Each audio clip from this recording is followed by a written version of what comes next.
Okay, well, welcome. Tonight we are talking about, well, I've labeled it eating healthy, and I've actually taken a topic that I've covered, talking about nutrition essentials that really focuses on supplementation. I've catered that to our conversation tonight, where we're diving into understanding how to eat healthy, why it's important, and then easy ways that we can start choosing healthier options in our day-to-day food choices. And so we talk about health. You know, a lot of times people think health is how I feel. I feel good. But when we talk, and especially in these first couple slides that we're going to dive into, when you talk about chronic disease, cancer, diabetes,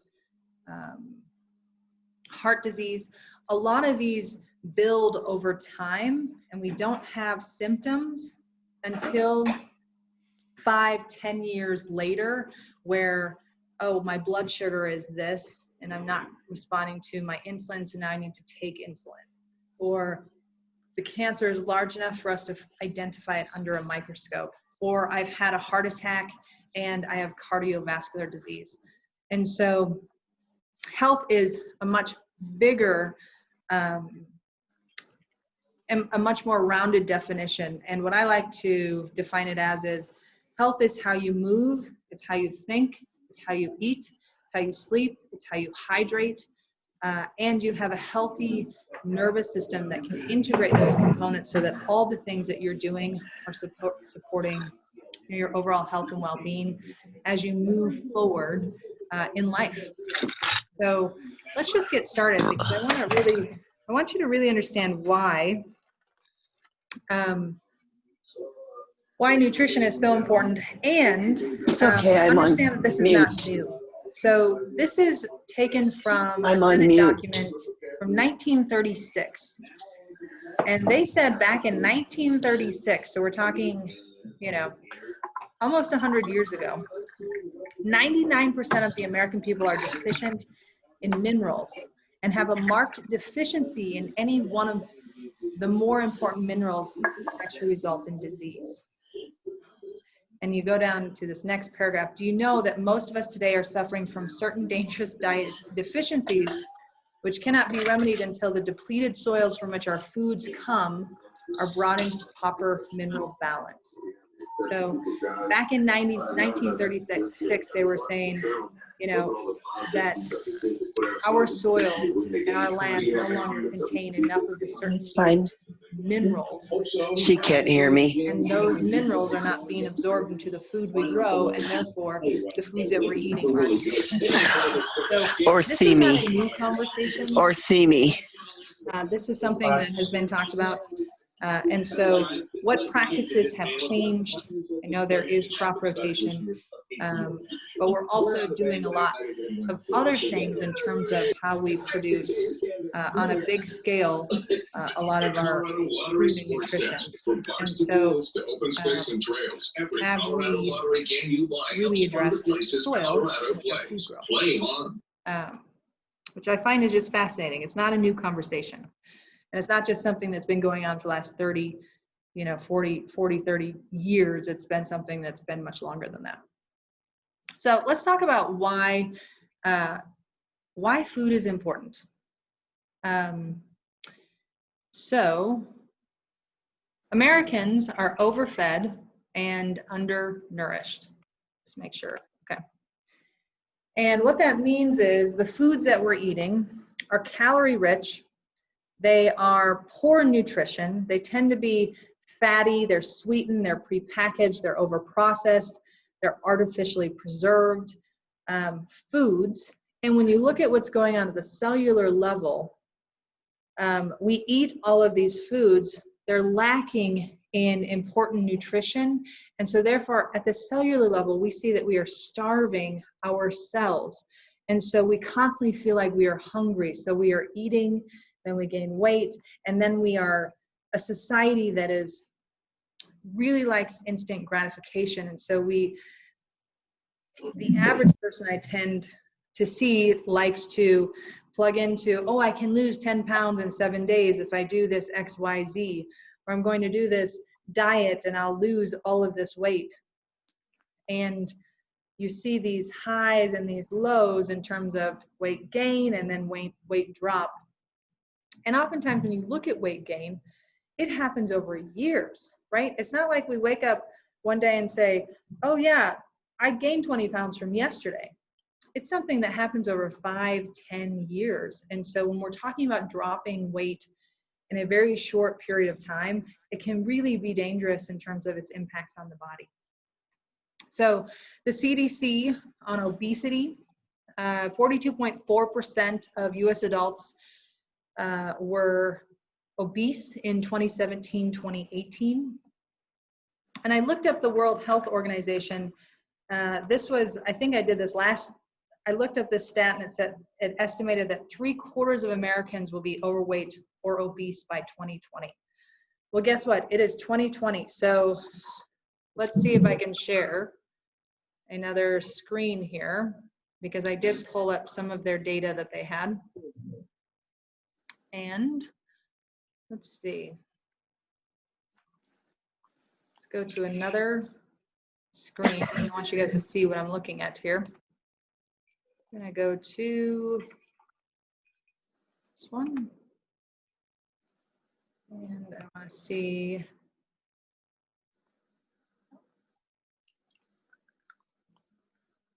I'll pull up a couple things here as we go along. So this is from the CDC.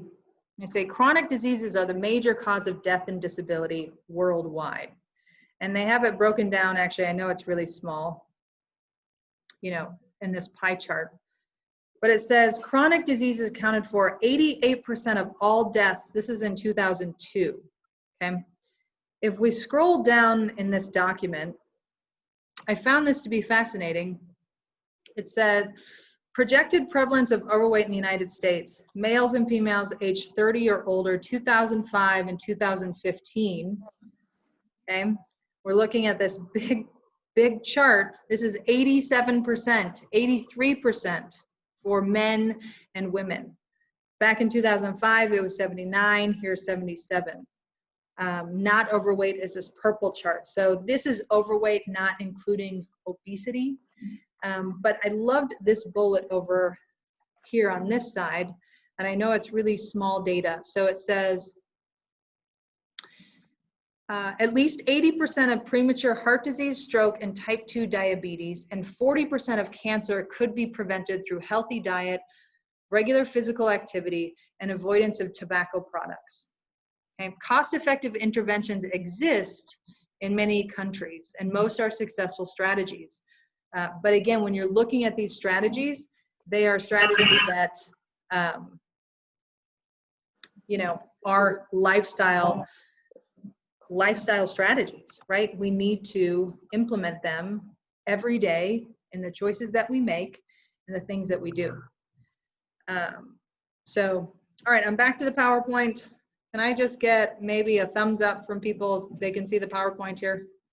Yes, okay, great, thank you. So, World Health Organization estimates 3/4 of Americans will be overweight or obese. I didn't find the data on obesity as of 2020, but we know in 2015 that over 80% were overweight.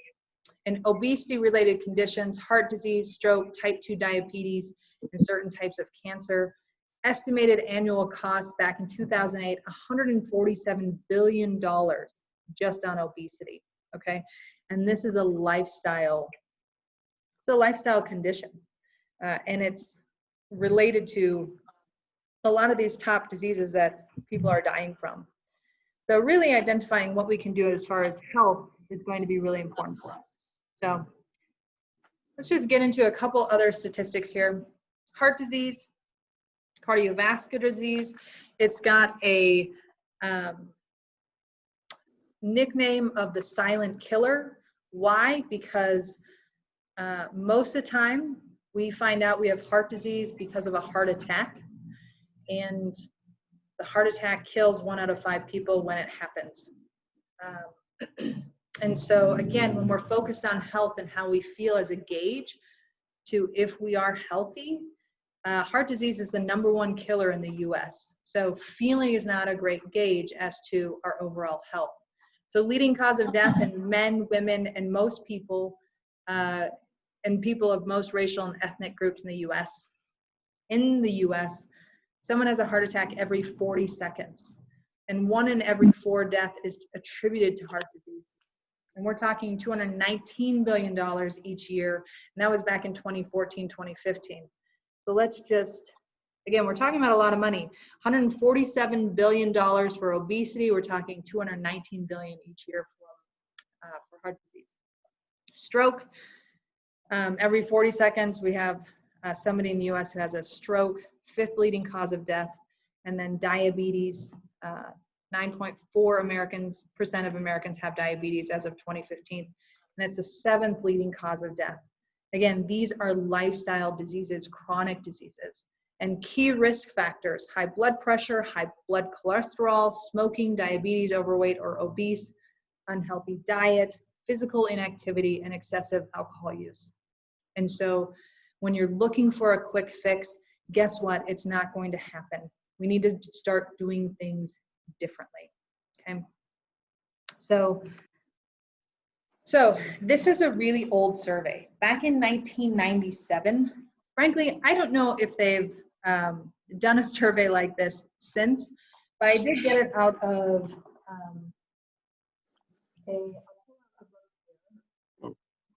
I find it, but I did get it out of one of the books that I have here in the office.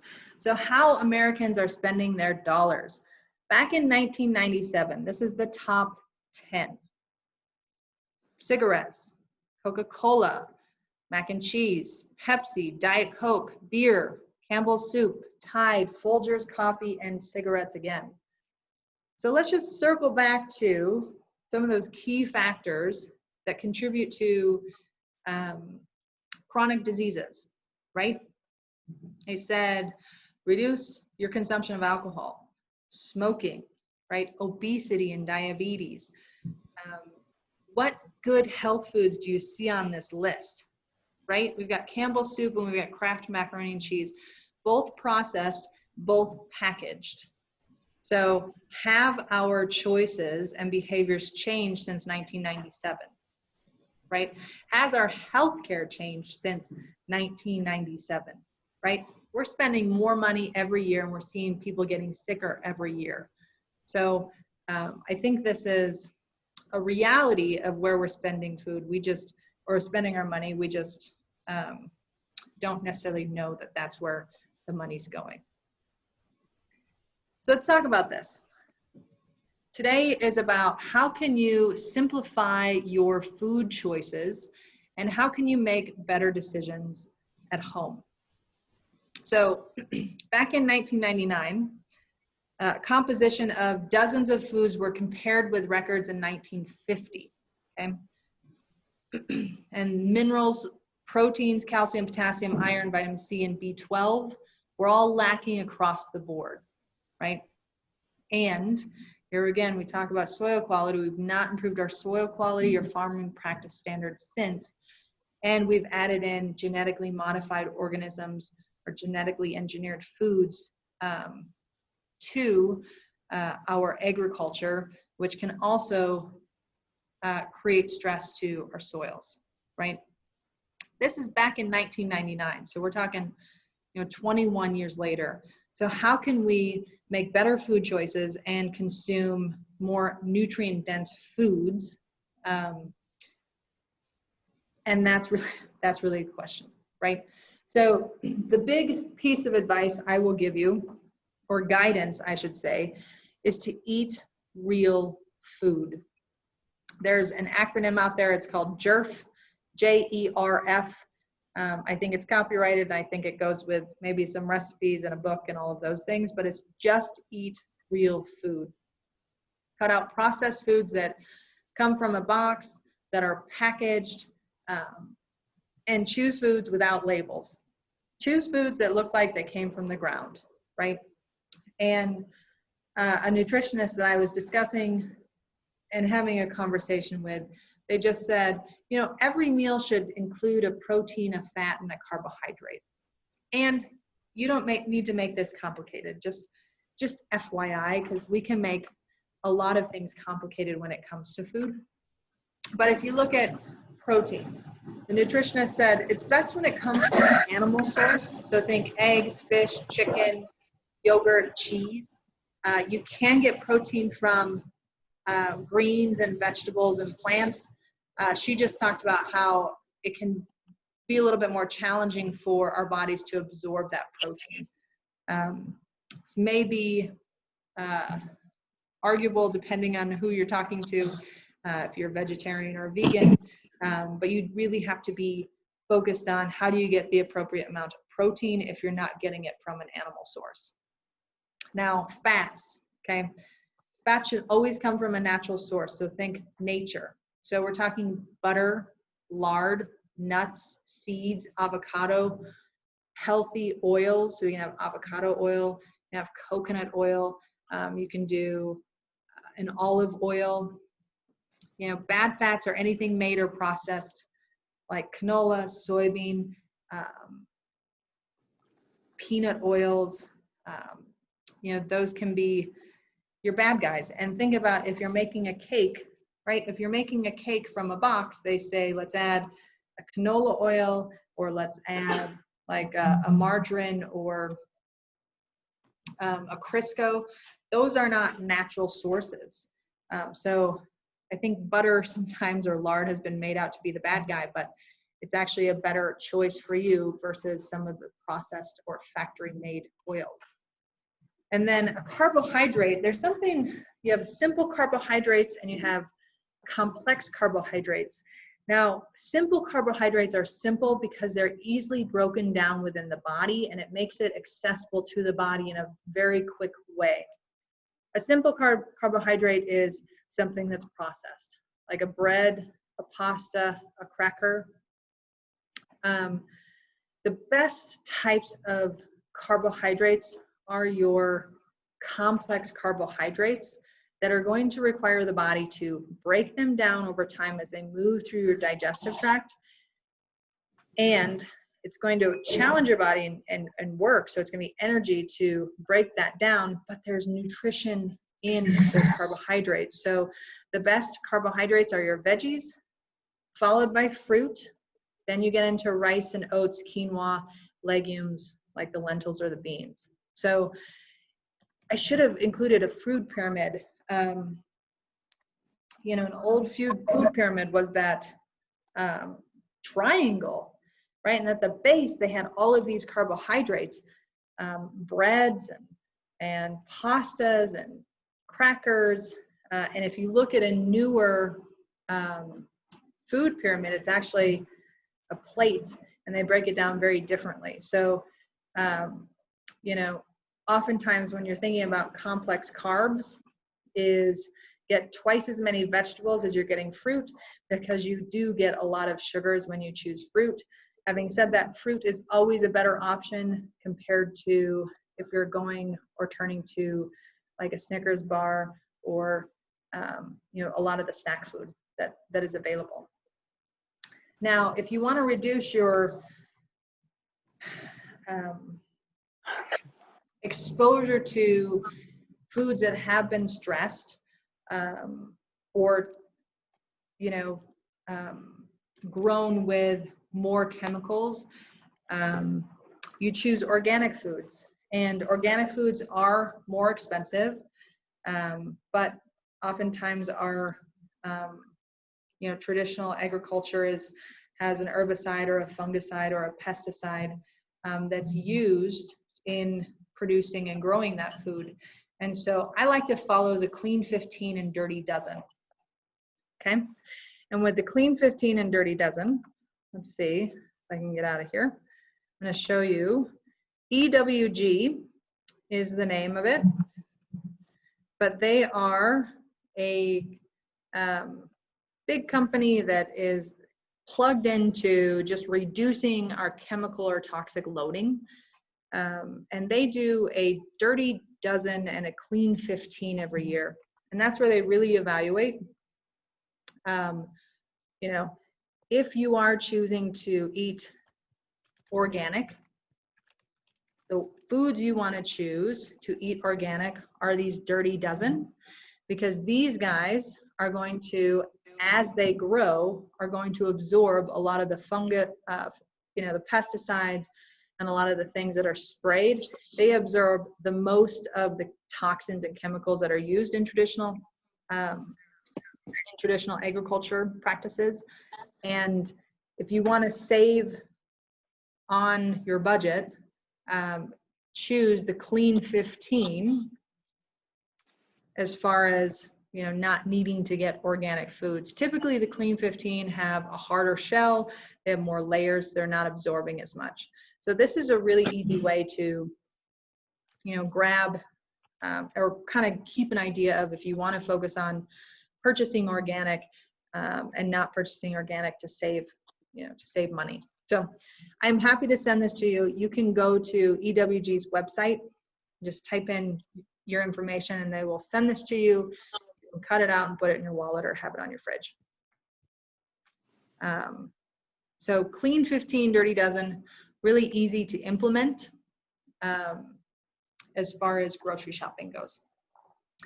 Another one, and a lot of these things are probably not new to you, but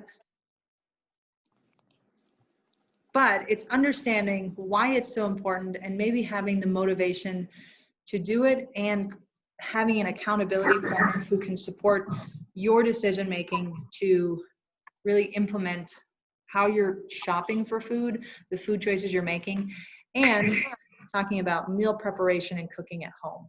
I mean, especially when you're cooking at home, you can really limit the amount of processed foods you choose to eat. You can choose the oils or the fats that you're cooking in. You can choose the quality of vegetables and fruits, the quality of meat. So cooking from home is one of the best things you can do. And it may be setting an intention to, I'm going to cook from home 5 of the 7 days out of the week, right? It just starts with having a simple plan to start making healthier decisions, picking out what you want in your food. And I find meal preparation is a really easy way to do that. As far as when my husband and I are doing our best in terms of our choices in nutrition, it's when we do meal prep. And that's where we sit down on a Sunday or a Saturday and we go through, okay, what does the next week look like? What do we need to do in terms of grocery shopping? And it just makes things easier. So there are free meal planner templates. Sometimes all it takes is something that looks really fun to fill out to make this easier for us. And so the other tab I'll show you here, this is an easy one I found. I just searched, free template meal plan. And this is something that you can print off, right? Grocery list on one side, and then what you want to eat Monday, Tuesday, Wednesday, Thursday, Friday, when you want to go out, something you can print off, put on your fridge. But this can make things maybe a little bit easier on the front end, or certainly on the back end, so that you don't get home at 6 p.m. or 7 p.m. at night and feel completely exhausted. And, oh, I need to cook now, right? It's maybe already prepared. Okay, now, my next slide here. So simplifying your food choices.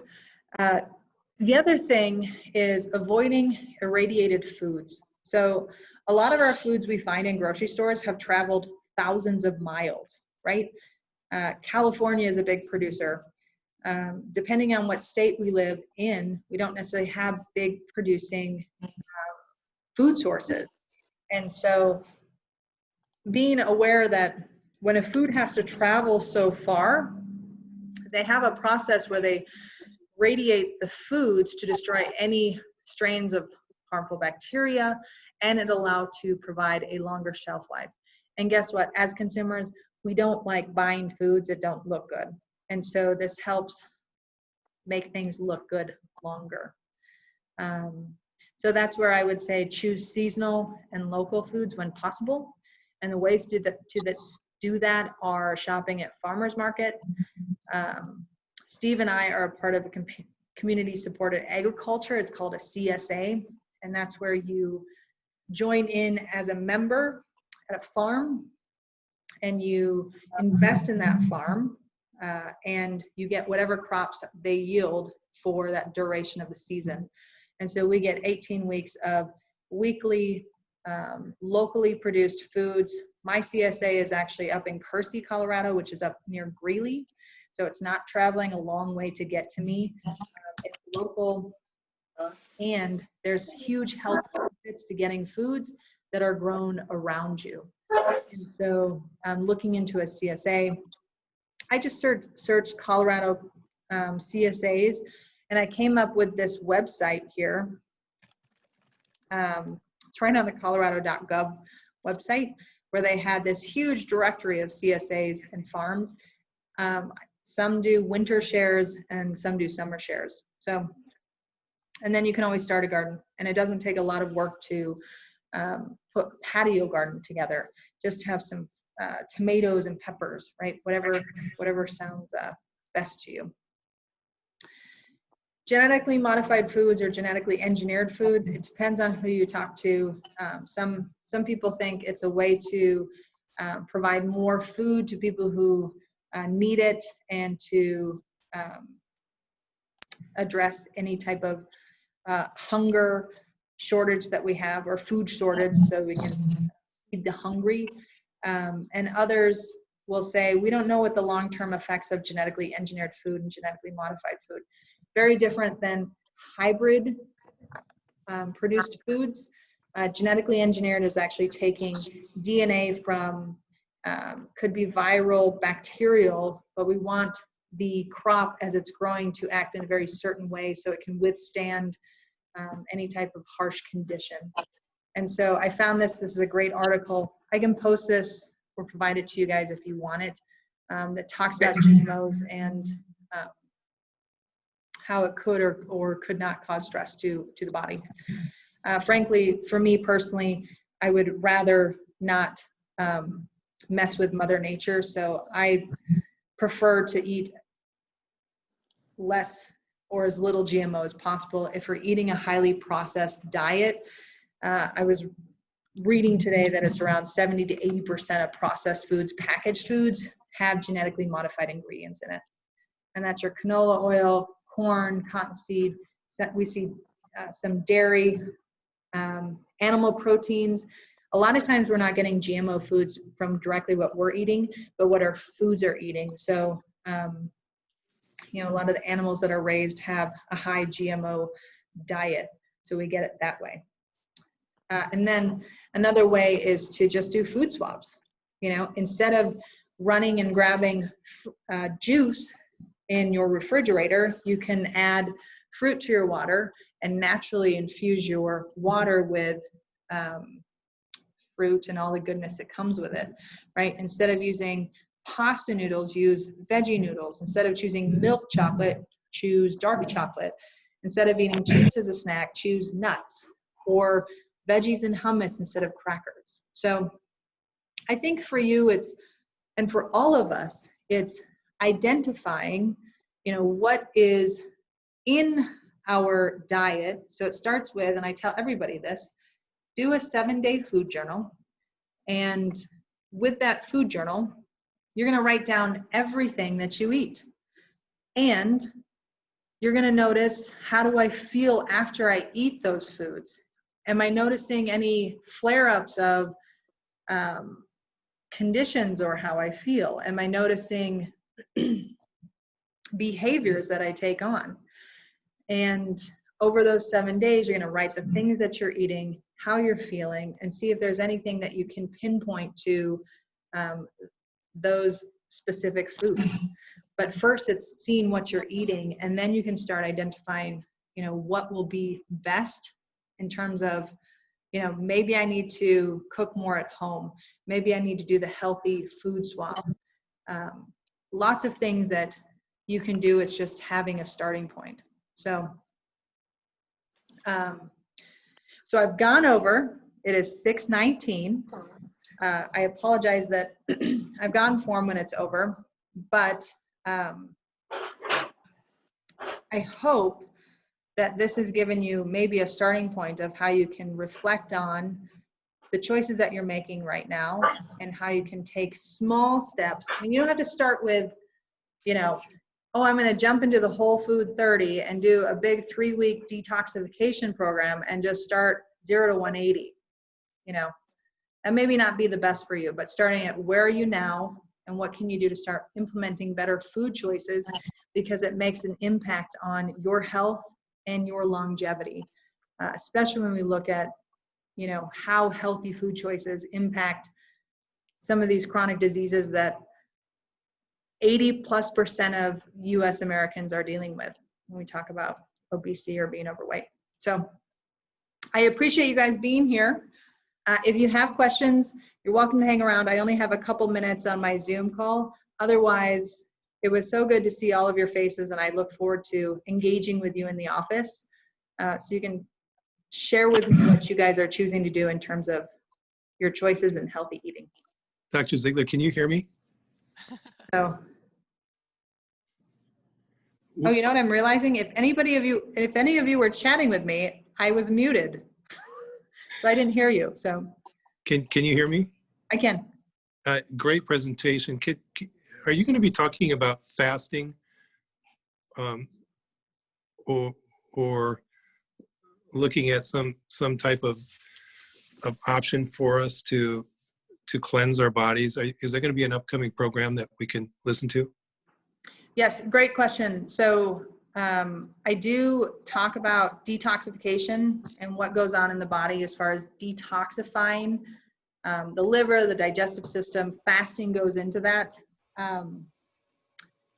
I don't think it's on the schedule for the next 8 weeks, but I am putting together my schedule for 2021. So I'll put it in there early on in the year. How's that sound? I'd be interested to hear. I think Okay. that's an important part of our health. Talk about fasting. Talk about these other options that are out there. That you hear so many different ways to approach it. If you could provide some advice, I'd appreciate it. Yes, absolutely. Thanks for the feedback. I appreciate it. Thanks. Good job tonight. Thank you. Everybody, this is my dad. He is the original Dr. Zeigler. He was a chiropractor for 30+ years in Sturgis, and now he's at Life West Chiropractic College, supporting the academic minds of future chiropractors. So thanks for being here, Dad, It's great to be here. and everybody else. I appreciate it. Good to see you, cousin. Good to see you too. All right. I'll see you guys in the office. Thanks. Bye. Bye. Thanks, Peter. Thanks, Lori. Sue, I'm glad you guys were here. Thanks, Miaken. Thank you. Bye. Bye, Nancy. Bye, Cheryl. Bye, Gloria. Bye, Karen.